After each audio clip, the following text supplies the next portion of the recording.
is your tutor, the science guru, Mr. Mobiana. So in today's topic, we're going to look at covalent bonding. What is covalent bonding? So covalent bonding, my friends, this is just the sharing of electrons, okay, between non-metals. You need to make a difference between ionic bonding and covalent bonding. When you're doing ionic bonding, you're looking at the transfer of electrons from a non-metal to a metal. Now, with covalent, you're doing the sharing of electrons between non-metals. Yeah. So, what is covalent all about? So, covalent bonding is also known as molecular bonding. Okay.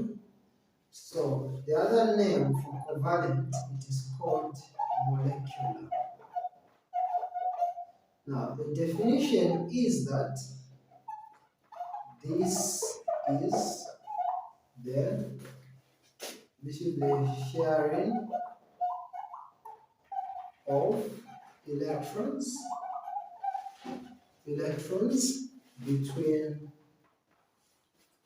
between non-metals.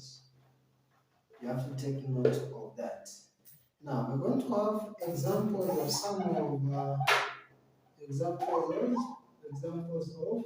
some molecular compounds. One, we've got water.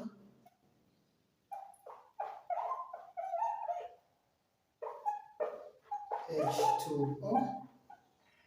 Two, we've got ammonia.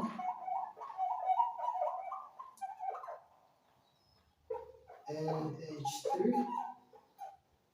Then three, we've got carbon dioxide.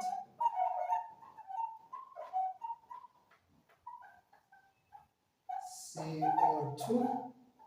What else? We even have air. O2. Okay.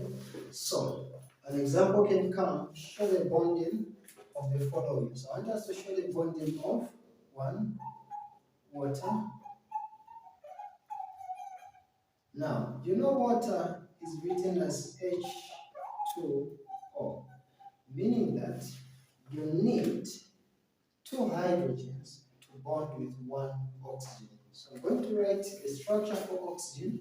I know that oxygen, it is like this.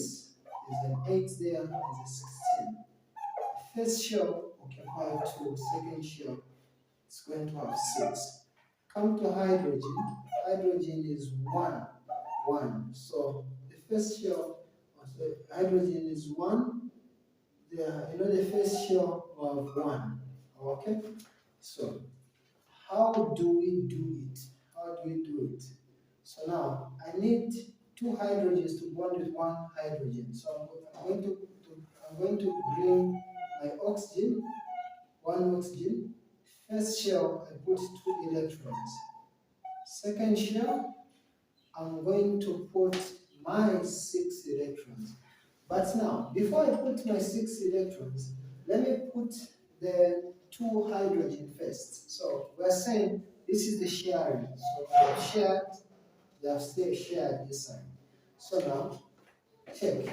In the first shell of hydrogen, you've got 1 electron. This is the 1 electron. So this is hydrogen there. Then, in this other shell of hydrogen, you've got 1 electron. So this is the 1 electron there.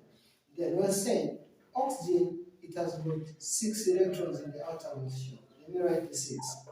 2, 4. Have you seen that? If I put 1 electron there, to be 5. Another electron there, to be 6. Upon doing this, you're going to notice that your water molecule is stable. Why is it stable? For an atom to be stable, it needs either 2 electrons in the outermost shell or 8 electrons in the outermost shell. Check out oxygen, 2, 4, 6, 8. Hydrogen, 2, 2. We're done, just like that. Yep. Let's look at ammonia. All right.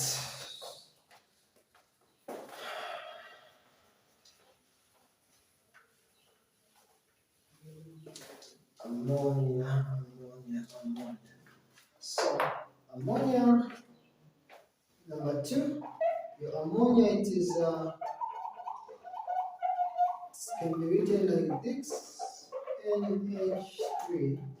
So you need 1 nitrogen to bond with 3 hydrogens. Okay? Now, if you check your periodic table nicely, you're going to notice that nitrogen, you got 7 here. So the first shell is 2, second shell is 5. So let's bring it out. So if I draw the structure, this is nitrogen. First shell, I put my 2. The last shell, I have to put my 5. But before I do that, let me connect with 3 hydrogens. 1, 2, and 3. Okay? This is my hydrogen. That is my hydrogen. And that is my hydrogen. So I know that hydrogen has got 1 electron. So let me put the 1 electron for hydrogen there. I put my 1 electron for hydrogen. 1 electron for hydrogen. Upon doing this, let me put 5 electrons for nitrogen. Let's count. 1, 2. Listen that. 2. I can put another one here. 3. I can put another one here. 4. I can put another one here. 5. And your molecule for ammonia is balanced. Why is it balanced? You know that for an atom to be stable, it needs how many electrons? 8 electrons in the outermost shell. Let's count. 2, 4, 6, 8. Then, also, for an atom to be stable, it needs 2 electrons in the outermost shell. 2, 2, 2, 2. You are done. Our last example, oxygen molecule, or the air molecule. Okay.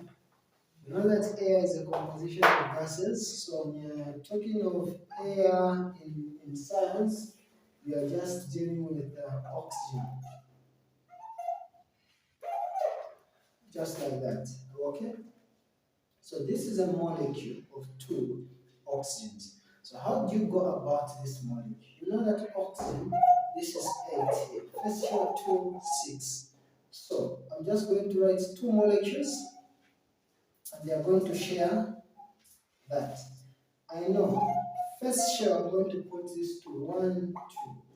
First shell, I'm going to put 1, 2. Okay. The last shell, I'm going to put 6. 2, 4, 6. Have you seen that? Then this side, 2, 4, 6. Now, you know that for an atom to be stable, these guys are going to share 2 electrons. So I'm going to put there.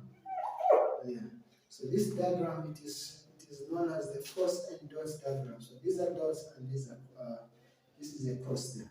So with this, your oxygen molecule is stable. You can count 2, 4, 6, 8. Count 2, 4, 6, 8. And we are good to go. Thank you for watching. This has been your tutor, the Sun.